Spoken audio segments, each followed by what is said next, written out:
முன்னாள் பாஜக மாநில தலைவர் அண்ணாமலை ராஜ்யசபா எம்பியாக தேர்ந்தெடுக்க பாஜக தேசிய தலைமை பேசி வருவதாக தகவல் வெளியாகியுள்ளது. கர்நாடகாவில் ஐபிஎஸ் அதிகாரியாக பணிபுரிந்த தமிழகத்தை சேர்ந்த அண்ணாமலை அரசியல் மீது கொண்ட ஈடுபாட்டால் பாஜகவில் இணைந்தார். அடுத்த ஒரு வருடத்திலேயே தமிழக பாஜக தலைவராக தேர்ந்தெடுக்கப்பட்ட அவர் திமுக, அதிமுகவிற்கு சிம்ம சொப்பனமாக விளங்கினார். தமிழகம் முழுவதும் பாத யாத்திரை நடத்திய அண்ணாமலை பாஜகவை பட்டி தொட்டியெல்லாம் கொண்டு சேர்க்க பாடுபட்டார்.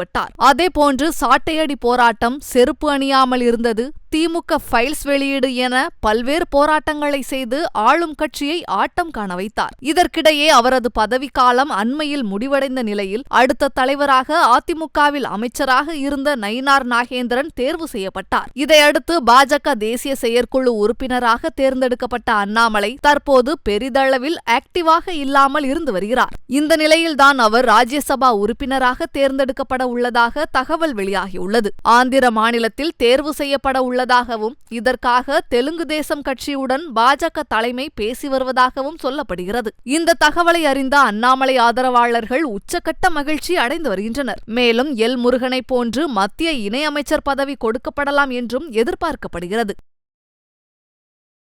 செய்திகளை உள்ளது உள்ளபடி தெரிந்து கொள்ள ரெஃப்ளெக்ட் நியூஸை சப்ஸ்கிரைப் பண்ணுங்க.